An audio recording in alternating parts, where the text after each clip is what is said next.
राजधानी दिल्ली में एक बार फिर दो सफाई कर्मियों ने सफाई करते हुए अपनी जान गंवा दी। यह घटना बाहरी दिल्ली के मुंडका इलाके में शुक्रवार 9 सितंबर को एक सीवर की सफाई के दौरान हुई। कल यानी 13 सितंबर को दिल्ली हाईकोर्ट ने स्वतः संज्ञान लेते हुए दिल्ली की केजरीवाल सरकार, दिल्ली नगर निगम और दिल्ली जल बोर्ड को नोटिस भेजा और जवाब तलब किया।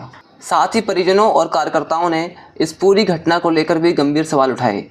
अब क्या है पूरा मामला, आइए समझते हैं। दरअसल आउटर दिल्ली के मुंडका इलाके के बकरवाला स्थित एक अपार्टमेंट में शुक्रवार को एक सीवर की सफाई के लिए गए सफाई कर्मी और एक सुरक्षाकर्मी की उस सीवर से निकली जहरीली गैस के कारण मौत हो गई। मृतकों की पहचान 32 वर्षीय रोहित चांडिल्य और 30 वर्षीय अशोक के रूप में हुई। हादसे के वक्त दोनों कर्मचारियों ने सुरक्षा के कोई उपकरण नहीं पहने हुए थे और ना ही उनको सोसाइटी द्वारा व विभाग वालों ने कोई उपकरण दिए थे। बताते चले कि इससे पहले भी दिल्ली में इस तरह के हादसे हो चुके हैं। पुलिस ने बताया कि बाहरी दिल्ली के मुंडका इलाके में 9 सितंबर को सीवर की सफाई करने गए एक सफाई कर्मी और एक सुरक्षा गार्ड की जहरीली गैस के संपर्क में आने से मौत हो गई थी। ज्ञात हो कि हर साल कई सफाई कर्मचारी की सीवर और सेप्टिक टैंक की सफाई करते हुए मौत हो जाती है। यह गैरकानूनी प्रथा आज़ादी के 75 साल बाद भी मौजूद है।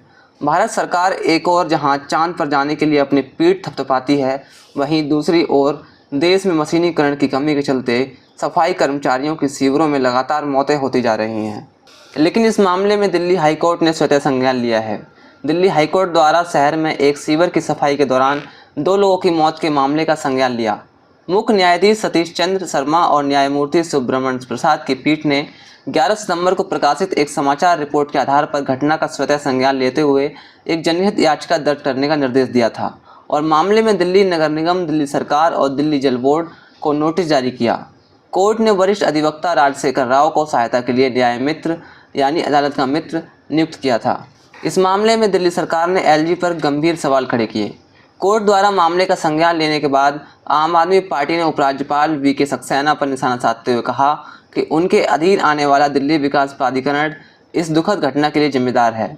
अदालत के आदेश पर प्रतिक्रिया देते हुए आप के मुख्य प्रवक्ता सौरभ भारद्वाज ने सोमवार को एक बयान जारी कर कहा कि दिल्ली के उपराज्यपाल बिना किसी जवाबदेही के पद का लुत्फ नहीं ले सकते। पार्टी के आरोप पर उपराज्यपाल कार्यालय या दिल्ली विकास प्राधिकरण की ओर से तत्काल कोई प्रतिक्रिया नहीं आई। दिल्ली जल बोर्ड के उपाध्यक्ष भारद्वाज ने कहा, मैं दिल्ली हाई कोर्ट के मुख्य न्यायाधीश सतीश वर्मा को मामले का स्वतः संज्ञान लेने और यह पूछने के लिए धन्यवाद देता हूं कि जब दिल्ली में हाथ से मैला ढोने पर प्रतिबंध है तो यह घटना कैसे हुई। उन्होंने आरोप लगाया डीडीए जो सीधे उपराज्यपाल के अधीन आता है इन 2 लोगों की मौत के लिए जिम्मेदार है। उपराज्यपाल बिना जवाबदेही के पद का लुत्फ नहीं ले सकते। भारद्वाज ने दावा किया है कि यह स्पष्ट है कि सवालों के घेरे में आया विभाग इस मुद्दे से बच रहा है और अपने गंभीर अपराध को स्वीकार नहीं कर रहा। उन्होंने कहा कि इस मामले में सीवर लाइन से लेकर पंपिंग स्टेशन तक सब दिल्ली विकास प्राधिकरण डीडीए के नियंत्रण में है। दिल्ली जल बोर्ड के उपाध्यक्ष ने कहा कि उन्होंने समाचार पत्रों में घटना के बारे में पढ़ने के तुरंत बाद इसका संज्ञान लिया और अपने कार्यालय से रिपोर्ट मांगी।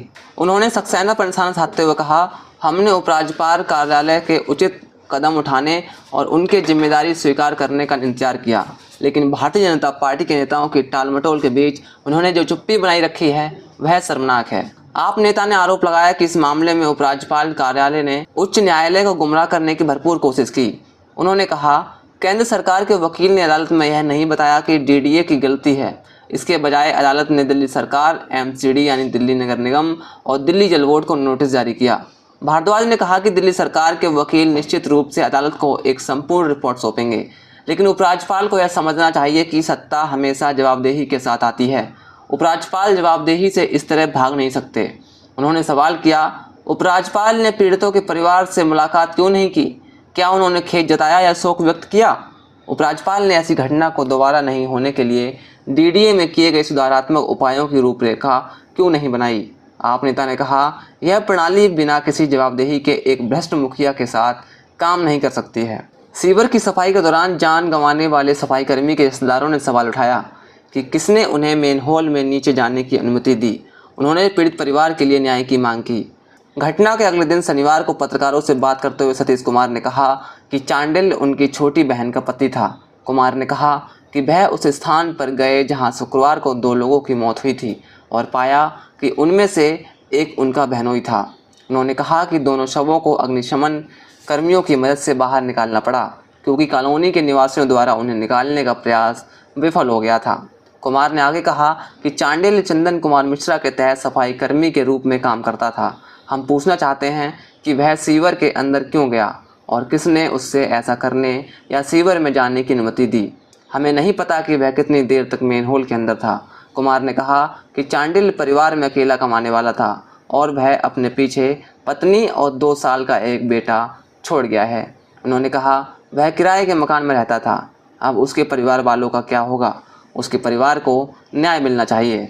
इस मामले में क्रांतिकारी युवा संगठन, जो मुख्यतः छात्र संगठन है लेकिन ये सफाई कर्मचारी के साथ भी काम करते हैं, उन्होंने दिल्ली के मुंडका में सीवर साफ करते वक्त हुई 2 सफाई कर्मचारियों की मौत के मामले में दिल्ली सरकार और केंद्र सरकार की कड़ी निंदा करते हुए कहा ज्ञात हो कि इन सफाई कर्मचारियों को सीवर में जाने के लिए मजबूर किया गया था और सीवर साफ करते वक्त दम घुटने से दोनों की मौत हो गई। क्रांतिकारी युवा संगठन ने अपने बयान में सफाई कर्मियों की सुरक्षा की आपराधिक अनदेखी के पीछे समाज में व्यापक रूप से व्याप्त जातिवाद, मानसिकता और वर्गीय भेदभाव है। बहुसंख्यक सफाई कर्मी दलित समुदाय से आते हैं और बेहद खराब हालातों में काम करने और रहने के लिए मजबूर हैं। इन आर्थिक व सामाजिक अक्षमताओं के चलते ही वे सरकारों की उदासीनता का शिकार होते हैं। इसके साथ ही सभी सरकारी विभागों में सफाई कर्मचारियों की कॉन्ट्रैक्ट आधारित नियुक्ति उनके लिए और भी मुश्किलें खड़ी करती है। कानूनी रोक के बावजूद हाथ से सफाई कराने की अमानवीय प्रथा जारी है और इस तरह की घटनाएं लगातार हो रही हैं। यही नहीं, सफाई के अधिकतर काम के निजीकरण के चलते मालिक और ठेकेदार कर्मचारियों को रोज़ यह जोखिम भरा काम करने को मजबूर करते हैं। इस समस्या के लगातार बढ़ने के साथ सरकारों की उदासीनता यह सुनिश्चित करती है कि ऐसे हादसे होते रहें। इसके अतिरिक्त श्रम कानूनों के कार्यान्वयन के अभाव में निजी ठेकेदारों को शोषण की छूट मिलती है और इससे पूरे देश के कामगारों का जीवन बदतर स्थिति में बना रहता है। इस घटना से न केवल सफाई कर्मचारियों बल्कि अनौपचारिक क्षेत्र में कार्यरत सभी कामगारों का मालिकों के हाथों होने वाला अति शोषण उजागर होता है। क्रांतिकारी युवा संगठन मांग करता है कि सफाई कर्मचारियों की मौत के लिए जिम्मेदार सभी लोगों को तुरंत गिरफ्तार किया जाए और उन्हें हत्या के लिए सख्त से सख्त सजा सुनिश्चित की जाए। साथ ही मृतकों के परिवार को 50 लाख का मुआवजा व परिवार के एक सदस्य को सरकारी नौकरी सुनिश्चित की जाए। क्रांतिकारी युवा संगठन ने केंद्र, दिल्ली और अन्य राज्य सरकारों की कड़ी आलोचना करते हुए कहा कि इनकी नीतियों के कारण आज भी सफाई कर्मचारियों की मौतें हो रही हैं। मेरे साथ मांडवी है। मांडवी, क्यों कर रहे हैं प्रोटेस्ट आप? हमारा प्रोटेस्ट खाली इस एक मुद्दे पर नहीं है कि मुंडका में अभी 2 लोग गटर में उतार के मैला हाथ से साफ करने का जो काम है उसमें उतार के उन जहरीली गैसों से मारे गए जो मृतक हैं अशोक और रोहित, उनको अभी तक उनके परिवारों को ना कोई मुआवजा मिला है, ना ही उनको कोई सरकारी नौकरी का कोई दावा है जैसे बाकी नौकरियों में होता है। पर जो ये एक ज़रूरी काम है सफाई का, उसको इस तरीके से जातिवाद के अंदर उसका ठेकाकरण के चलते इस तरीके से शोषित करके रखा गया। और खासकर ये जो गटर में नालों में उतारने का काम है जो आज से लगभग 25 साल पहले बैन हो चुका है इस देश में, कानूनी तौर पर ऐसा करना अपराध है, उसके बावजूद बहुत सारे लोग, सालाना हज़ारों की संख्या में लोग गटर में नालों में उतारे जाते हैं। पिछले कुछ महीनों में हमने देखा था कि दिल्ली विश्वविद्यालय में गौयर हॉल के पास में एक व्यक्ति को इस तरीके से बाल्टी और झाड़ू के साथ उतार दिया गया था नाला साफ करने के लिए। और ऐसे हर साल हर महीने हमको ऐसे ना जाने कितने ऐसे मामले सामने आते हैं जहाँ पर 2021 का एक मामला था जहाँ पर एक व्यक्ति एक नोट पर लिख के गए थे कि उन्हें ज़बरदस्ती मजबूर किया गया था कि बिना किसी सेफ्टी के इक्विपमेंट के, बिना उनकी किसी सुरक्षा की तैयारी के उनको बस बाल्टी के साथ उतारा गया और उसके बाद उनका देहांत हो गया, उनकी मृत्यु हो गई, जिसको हम ये कह सकते हैं संस्थागत हत्या हो गई उनकी। तो ऐसे बहुत सारे मामले आते हैं और आज हम इस प्रदर्शन के माध्यम से ये बताना चाह रहे हैं कि आज़ादी के 75 साल हो गए हो चाहे, पर आज भी जो देश में वाल्मीकि समाज से लोग आते हैं, जो लोग दलित समुदाय से लोग आते हैं, जो ये जाति का कुछ काम है जो कर रहे हैं, जो अमानवीय रूप से कर रहे हैं, वो आज भी चला आ रहा है। चाहे उसे कानूनी रूप से मना कर दिया जाए, कोई नहीं देख रहा है इसके लिए, क्योंकि उनके लिए कोई जिम्मेदार कौन है? कौन जिम्मेदार? सरकारें जिम्मेदार हैं इसके लिए, एक पूरी व्यवस्था जिम्मेदार है जिससे कुछ एक वर्ग है इस समाज का जो इतना शोषित रहता है कि उन सरकार तो कह रही है हम कट्टर ईमानदार है, तो फिर वो क्यों कर हो रहा उनकी ईमानदारी में? सरकार तो बहुत कुछ कह रही है पर सरकार ऐसे मामलों का संज्ञान नहीं लेती है। लोकसभा में भी ये मामला उठा था और सुप्रीम कोर्ट ने 2019 में कहा था कि हम ऐसा कैसा देश है जो जहरीली गैस चैम्बर में लोगों को उतार के मारने को उतारू हो रखा है। तो क्या हम ऐसे हैं जहाँ पर मशीनें जो हैं सीवर लाइन साफ करने की वो आसानी से उसका आविष्कार हो चुका है, वो आसानी से उपलब्ध भी होती हैं, उसके बावजूद 200-200 रुपए के लिए 100-100 रुपए के लिए लोगों को मजबूर किया जाता है कि वो इन नालियों में इन गटर में उतरें, अपनी जान को दांव पर लगाएं। और जान को दांव पर लगाना तो छोड़िए, ये कितना मानवीय काम है जो लोगों से कराया जा रहा है। उनको किसी भी तरीके का सफाई तक कि जो आम सफाई कर्मचारी हैं, जो सफाई कामगार समाज है, उसमें भी किस तरीके से उनके साथ काम हो रहा है, कैसे वो सारा का सारा काम ठेकाकरण पे चल रहा है, उनको कोई पक्की नौकरी नहीं मिलती है, उनको कोई ऐसे सरकारी संस्थानों में काम करने का कोई फ़ायदा नहीं होता है। बस ये प्राइवेट कॉन्ट्रैक्ट कंपनियां आती हैं, उनको कॉन्ट्रैक्ट दे दिया जाता है 2 साल का, 3 साल का, 5 साल का, और उनको बोला जाता है कि इतने समय के लिए आप काम करिए एकदम न्यूनतम पे। पर क्या सफाई का काम एक ज़रूरी काम नहीं है?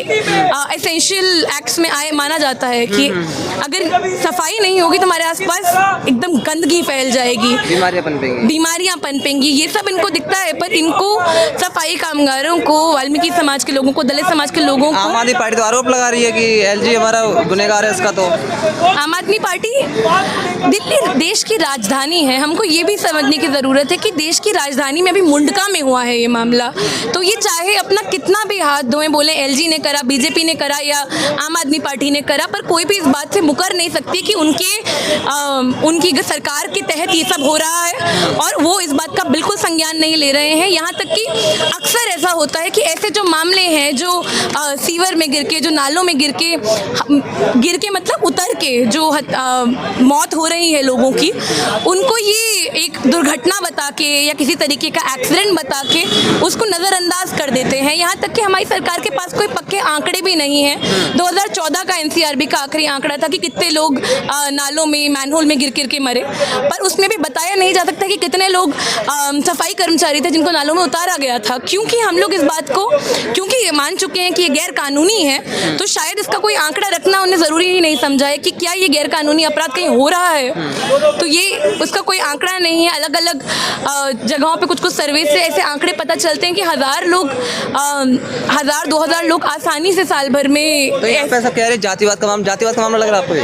कौन करता है सफाई का काम? अगर हम ये सवाल उठाएं आज की तारीख में, हम दिल्ली विश्वविद्यालय में देख लें, हम अलग अलग सरकारी दफ्तरों में देख लें, उनके आसपास आपको बहुत सारे लोग मिलेंगे जो वाल्मीकि समाज से आ रहे होंगे, जो दलित वर्ग से आ रहे होंगे, दलित होंगे जो इस काम में, सफाई के काम में लगे हुए हैं। क्योंकि ये एक ऐसा नहीं है कि अभी निर्धारित हुआ है, ये बहुत पीढ़ियों से इसी काम में शोषित होते आ रहे हैं। उनको आगे बढ़ने का, इस जातिवाद से मुक्त होने का कोई मौका नहीं मिला है, कोई भी तरीके का उनको अवसर नहीं मिला। जो लोग कहते हैं जातिवाद है ही नहीं, उसको क्या कहोगे फिर आप?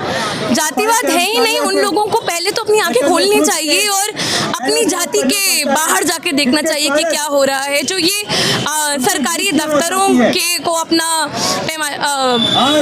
उदाहरण बना के काम कर रहे हैं, वो लोग ये नहीं देख रहे हैं कि कौन सड़कों में झाड़ू लगा रहा है, कौन जो है वो शौचालयों में, सुलभ में काम कर रहा है, कौन है जो अलग अलग जगहों पर इस तरीके के अमानवीय काम में लगा हुआ है, जो फॉर्मल ऑर्गेनाइज लेबर भी नहीं है, जिसका कोई आंकड़ा नहीं है, जिसमें बहुत सारी महिलाएं हैं, पुरुष हैं जो इस समाज से आती हैं और पीढ़ी दर पीढ़ी उनके बच्चे, उनसे पुरानी जो उनकी पीढ़ी थी वो भी इसी काम में लगी हुई थी। लग रहा न्याय मिलेगा वैसा करके? ऐसा करके हम लोग अपनी आवाज उठाते आ रहे हैं। हम लोग ये प्रदर्शन भी इसलिए कर रहे हैं कि हमारी जो मांगे हैं कि जो मृतक हैं उनके परिवारजनों के एक एक सदस्य को सरकारी नौकरी दी जाए, उनको कम से कम 50 लाख का मुआवजा दिया जाए, और ऐसी जो घटनाएं हैं, मशीनीकरण हो, हर जो मैनुअल स्कैवेंजिंग का काम हो रहा है उसका मशीनीकरण हो। जब मशीनें हैं हमारे पास, आविष्कार हो चुका है उन मशीनों का, और आज नहीं हुआ है, आज से कई साल पहले हो चुका है। तो हमारी मांग है कि हर तरीके की सफाई के काम का मशीनीकरण हो, उसमें मशीनों का उपयोग हो और लोगों को सुरक्षा के पूरे जानवर के दिए जा रहे हैं क्या? उपकरण जो है? देखिए, जो श्रम है ना इंसान का, जब इतनी बेरोजगारी है इस समाज में कि यहाँ पर एक व्यक्ति 100-100 रुपए में, 200-200 रुपए में अगर नाले में उतर रहा है, तो ये हजार-हजार रुपए की मशीनें नहीं लगाना चाहते हैं। ये लोग चाहते हैं कि सस्ते में इनका काम निपट जाए। ये लोग समझते हैं कि जो मानव श्रम है इतना ज़्यादा शोषित और इतना ज़्यादा सस्ता हो गया है, क्योंकि इतनी बेरोजगारी है, इतनी महामारी है इस एक तरीके की कि भुखमरी है, गरीबी उठाया जा रहा है मतलब? तो उनका फायदा उठाया जा रहा है, ये कहा जा सकता है। उनकी मजबूरी का फायदा उठाया जा रहा है जब उनको इस तरीके से नालों में उतारा जाता है गैर कानूनी रूप से। आपको बता दें कि सफाई कर्मचारी आंदोलन देश में सफाई कर्मचारियों की लगातार हो रही मौतों के खिलाफ अभियान छेड़े हुए हैं। इनकी मांग है कि हाथ से मैला ढोने की प्रथा को खत्म करने की प्रक्रिया के बीच हम ये भी मांग कर रहे हैं कि सरकार यह सुनिश्चित करे कि देश भर के सफाई कर्मचारियों को कौशल प्रशिक्षण प्रदान किया जाए, जिससे वो आधुनिक उपकरणों से काम करने में सक्षम हो और उनकी नौकरी सुनिश्चित हो सके। हम मशीनीकरण के कारण सफाई कर्मचारियों के होने वाले विस्थापन के पक्ष में नहीं हैं। इसके बजाय उन्हें ट्रेनिंग दें, जिससे वो अपने कौशल को बढ़ाकर मशीनों को संचालित कर सकें। तो ये वीडियो आपको कैसी लगी हमें कमेंट में ज़रूर बताएं और साथ ही देखते रहिए अम्बेडकर नामा। मेरा नाम पवन है। शुक्रिया।